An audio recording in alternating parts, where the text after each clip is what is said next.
Bueno, estamos con el señor Aurelio Mancera. Don Aurelio, ¿se puede hacer una presentación de quién es usted? Yo soy Aurelio Mancera Lombana, vivo en Ubaté desde hace más de 45 años, con familiares y allegados aquí en Ubaté de casi 100 años de existencia en Ubaté.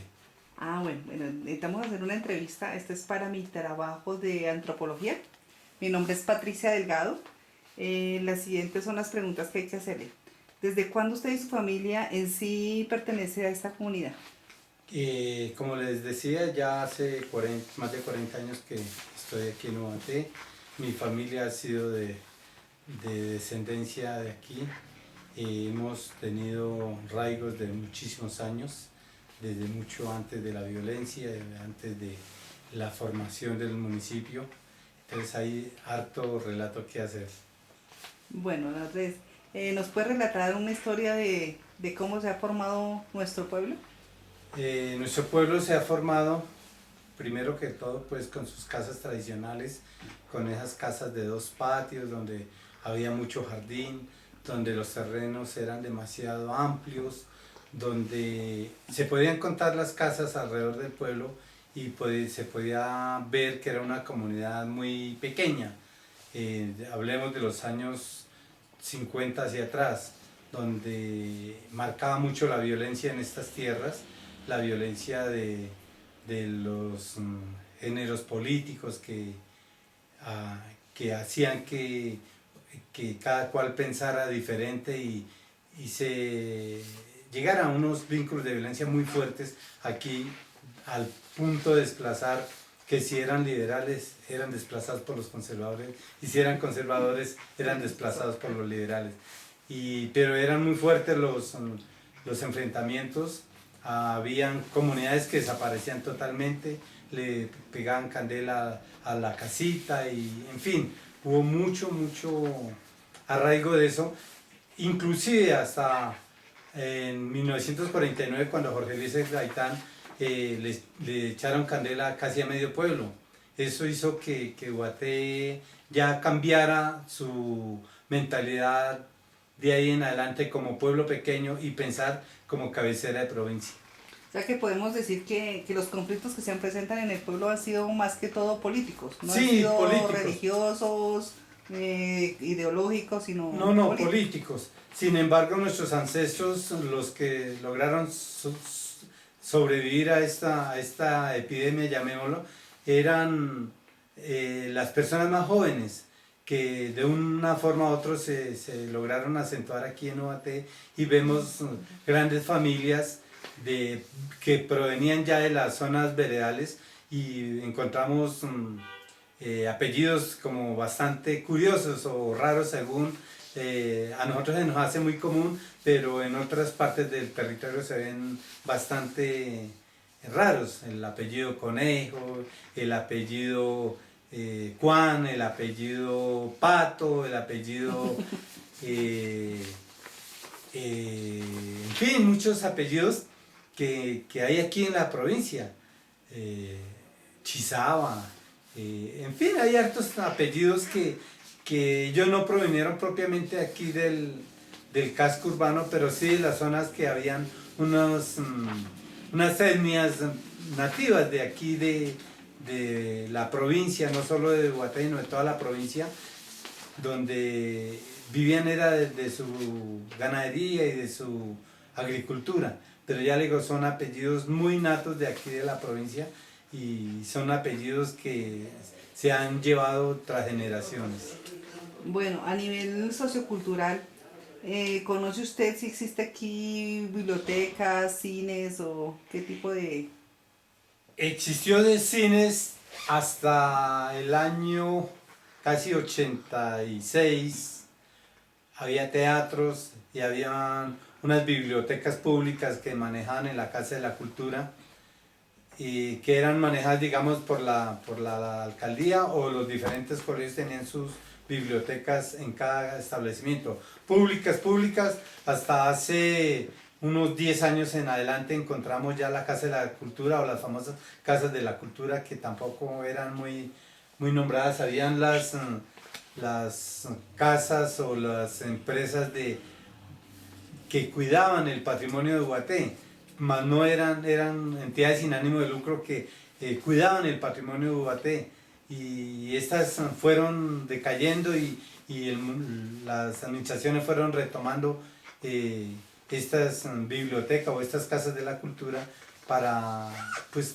para que no se muriera el ámbito de tener nuestra propia cultura. ¿Y don Aurelio, usted asiste con frecuencia a la biblioteca?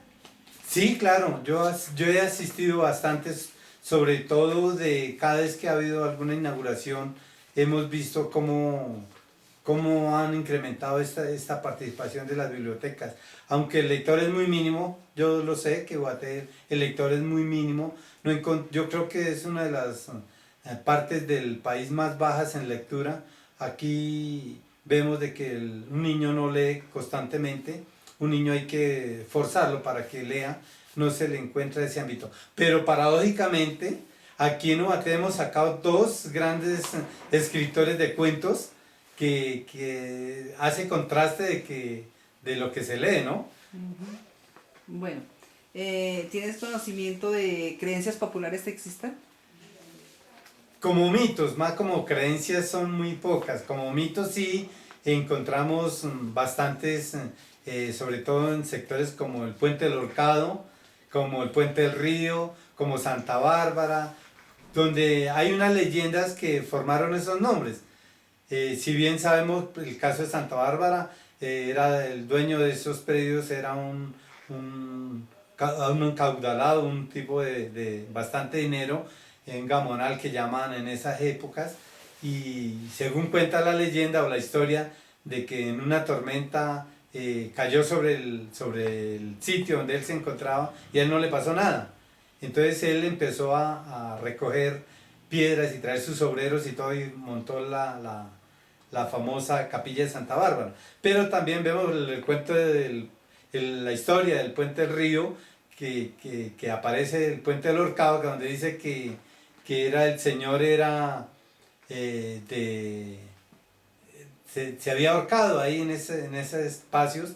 No había esa carretera que hay actualmente, sino era un camino donde era lleno de árboles, y él se había ahorcado en ese punto, y aparece como el Puente del Horcado, y dicen de que a ciertas horas de la noche pues vuelve y aparece el Señor. Y así aparecen un poco de leyendas y mitos que han sido naturales aquí de la provincia, de la región. Bueno, ¿qué en las creencias religiosas que existen en el pueblo, qué celebraciones tiene conocimiento que influyen en la vida del municipio? Guaté desde la época de la conquista siempre fue católico, se arraigó totalmente católico, inclusive no se encontraron ni tribus que creyeran en otros formatos de religión, sino únicamente católica. Encontramos festividades como la propiamente Santa Bárbara, que se celebraba el 4 de diciembre, o la peregrinación que se hacía al Santo Cristo de Guaté. Esta peregrinación era bastante curiosa, ya hace bastantes años que por la diversificación de religiones se ha perdido un poco ese mito que se tenía, esa costumbre, que venían desde los Santanderes, se venían a pie muy lejos del pueblo, y traían su comida y traían sus licor, porque traían su guarapito, traían sus juncos o sus petates que llamamos, que las mismas casas les daban alojamiento en una sola pieza y metían cualquier cantidad de personas, que era muy gratis, todo el peregrino era muy bien recibido, y ellos venían únicamente para hacer su petición al Santo Cristo y que se les cumplieran según su devoción estas peticiones. De otras religiones no tengo conocimiento ya. Tiempo después, yo diría que hace unos 20, 25 años hacia acá, ya aparecieron otras religiones, otros cultos, y ya con las leyes que nos mandaron en el 92, 94, aparecen la diversificación de religiones, y se volvió ya muy común ver diferentes religiones aquí en la provincia. ¿Cómo ves tú actualmente La celebración, que es popular en nuestro pueblo, que es la del Santo Cristo de Ubaté, ¿cómo? También ha decaído demasiado. En una época se hacía la misa campal que llamábamos, era frente al parque, era una misa espectacular. Venían, ya le digo, venían personajes de toda parte del país a su peregrinación y a hacer sus rogativas y sus plegarias al Santo Cristo.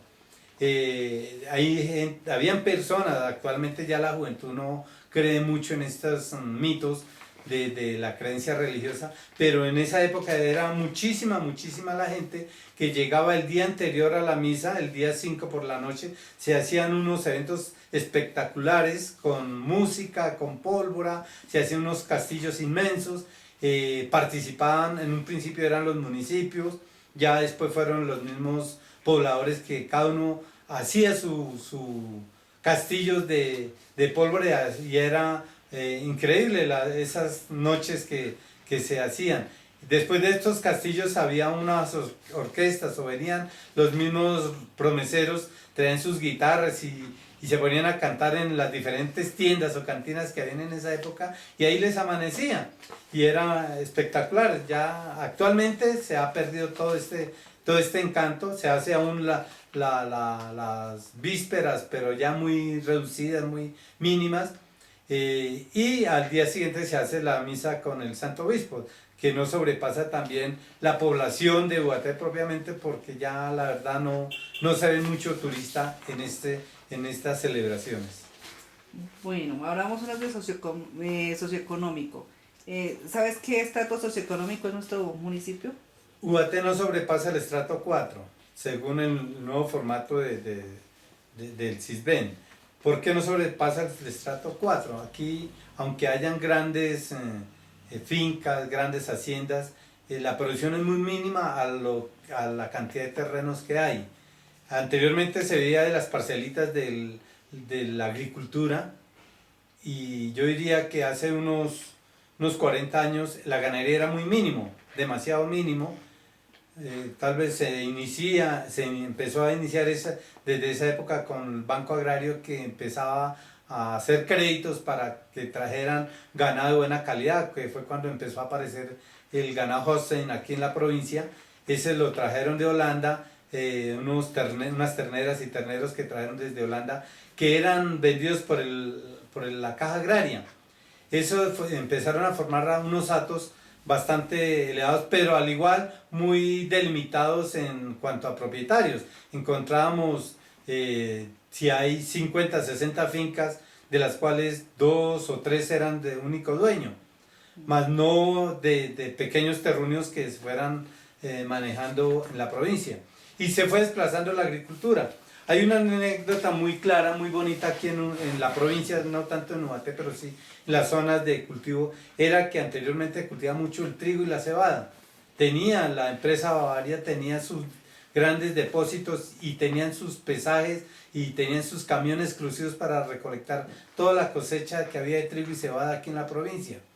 Pasado un tiempo encontraron que el trigo y la cebada aquí era un grano muy delgado y no les producía la misma cantidad de servicios y empezaron a importar la cebada y el trigo de Canadá. Entonces, ¿qué pasó? Que ellos mismos, la misma empresa Bavaria como tal, ya digamos el nombre exacto, la misma empresa Bavaria empezó a traer unas semillas, ya encontramos que traían alberja, que traían papa, que traían trigo, maíz, y fueron le regalaban a los grandes cultivadores estos productos, y estos productos se dieron cuenta de que no eran muy rentables y empezaron a deforestar mucho páramo, porque la papa sí producía bien en esas tierras, pero lo que era la alberja y el frío no llegaban a producir igual, sino en las partes planas, y así fue como se fue acabando los cultivos de trigo y cebada, que era lo máximo que había en esa época.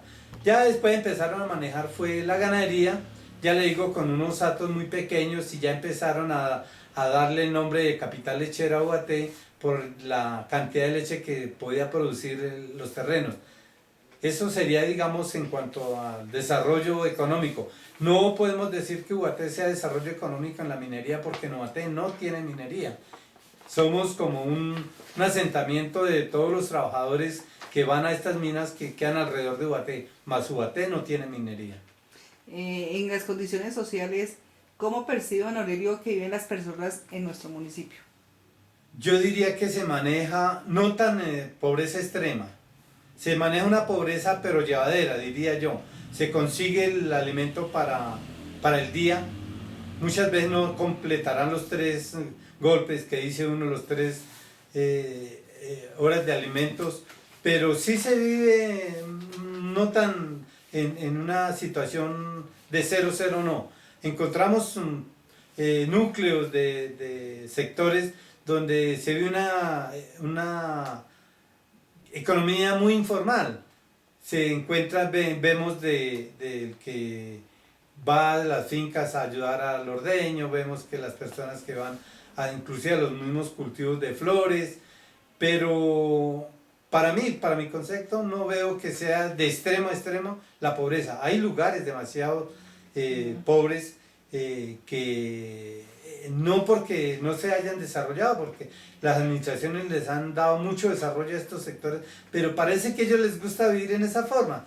No quisieran salir para que puedan darles todo, pero sí vemos de que el gobierno les está dando todo, pero debían de mejorar su estado de vida. ¿Cómo percibe don Aurelio la educación en nuestro municipio? La educación es lo máximo que hay en Ubaté. En Ubaté hay más de 13.000 alumnos estudiando en Ubaté. Casi un 90% propios de aquí del pueblo. Encontramos un 10% de allá de los pueblos aledaños, pero Ubaté el grado de educación es altísimo, hay mucho colegio, hay de todos los niveles de colegio, hay particulares, hay públicos, pero sí hay muy buena educación, muy buenas universidades y otras que llegarán para acabar de fomentar. Está el SENA, está demasiado, diría yo que Ubaté en ese rango es muy alto de servicio.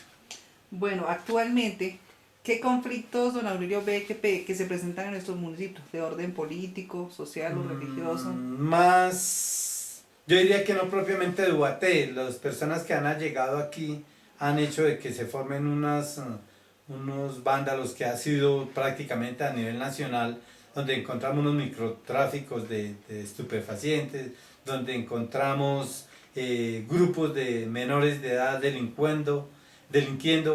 Vemos la inseguridad total de todo el país. Yo diría que eso no es solo en Ubaté, sino es de todo el país. ¿Cuál cree que sea el origen de esta problemática? Los desplazamientos, la forma forzosa que muchos gobiernos obligan a pueblos a retener personas que no son de acá y que les obligan a darles cabida y a darles unos servicios que para ellos es mucho, diría, hace que se desconfíe hasta el mismo vecino. Vemos de que la inseguridad más que todo, político ya no existe. Político no tenemos en Ubaté ningún conflicto político de ninguna índole. Listo, don Aurelio, eso era ¿No es todo, más? ¿no era más? Entonces apáguela. Le agradezco mucho. Pues apaguemos la antes que se apague.